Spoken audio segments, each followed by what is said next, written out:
자, 지금 AI가 불러온 그 전력난, 태양광 시대의 서막이다라는 이야기가 지금 나오고 있는데 일단 젠슨 황이 전력망 유틸리티 AI 시대에 중요한 역할을 할 것이다라고 언급을 한 바가 있습니다. 전력에 대한 그 난과 전력기기, 변압기 전부 다 슈퍼사이클이 불어오면서 원전까지 다 그 바람이 올라왔었는데 지금 시장은 태양광에 주목을 해야 된다라는 이야기가 또 나오고 있거든요. 태양광 발전의 기하급수적인 성장이 세상을 바꿀 것이다. 사실 원전에 대해서도 계속 좋은 평가가 나오지만 실제로 좀 더 빠르게 좀 탄력적으로 깔릴 수 있는 흐름은 바로 태양광이 조금 더 앞서 있다라고 볼 수가 있습니다. 자, 신재생 에너지가 AI 붐을 타고 지금 시장에서 또 주목을 해주고 있는데 이제 대선이라는 변수도 앞두고 있기 때문에 앞으로 그 투자적인 관점에 있어서는 어떻게 또 접근을 해봐야 할지 두 분께도 의견을 좀 여쭤보도록 하겠습니다. 자, 일단 태양광주에서 보면은 태양광은 또 중국이 꽉 잡고 있는데 중국산 그 패널에 대해서 미국의 관세 부과 같은 경우도 우리가 또 호재를 받을 수 있을 것이다라는 얘기도 있잖아요. 김용덕 파트너께서는 이 태양광 관련해서 어떤 의견 갖고 계실까요?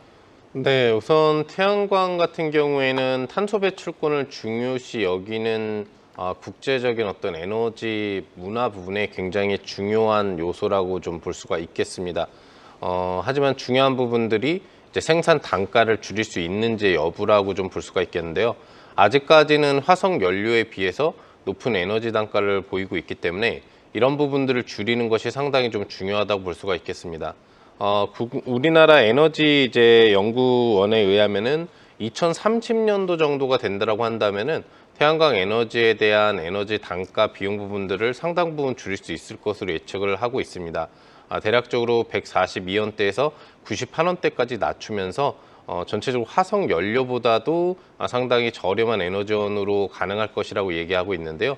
이는 40원대를 킬로와트시당 이루고 있는 원자력 발전 다음으로 중요한 에너지 수단이 될 수 있는 부분으로 볼 수 있겠고, 이와 관련된 이 친환경 에너지가 주요 에너지 수단으로 활용될 수 있을 가능성 부분들도 높다라고 볼 수가 있겠습니다. 아직까지는 이제 상상에 불과한 얘기일 수 있겠지만 현실화된다고 한다면 상당히 좀 긍정적으로 볼 수가 있겠습니다. 하지만 해결해야 될 문제들이 상당히 좀 많다라고 볼 수가 있겠는데요. 첫 번째로는 이 관련된 태양광 에너지 같은 경우에 우리나라에 대한 예산 문제입니다. 작년 같은 경우에는 1조 4천억 정도의 예산을 배치했었던 태양광 에너지에 대해서 올해 6천억대로 에너지를 좀 축소 배치 예산을 시켰기 때문에 이와 관련된 생산 단가를 낮추는 부분들에 대한 부담이 있다라고 볼 수가 있겠고요. 두 번째는 어떤 중국 부분들에 대한 의존도라고 보시면 되겠습니다. 태양광 에너지에 대한 시장을 98% 장악하고 있는 중국 시장이기 때문에 미국의 어떤 이런 관세 부분들이 빠르게 현실화된다고 한다면 경쟁력이 나올 수 있지만 당분간은 관련된 절차 부분들이 진행되지 않는다는 전제를 깔았을 때 앞으로 우리나라에서 대규모 투자를 하지 않는 이상 중국산 태양광 부분에 의존할 확률이 높다고 볼 수가 있겠습니다. 세 번째는 미국의 대선 문제인데요.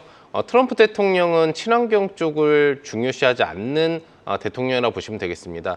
예전 대통령 당선 당시에도 제일 먼저 했던 것이 탄소 배출권 관련 탈퇴였었고요. 네. 실질적으로 트럼프 전 대통령이 만약에 이번에 재선에 성공을 한다면 관련된 동일한 친환경 약화가 이루어질 수 있다고 볼 수 있겠습니다.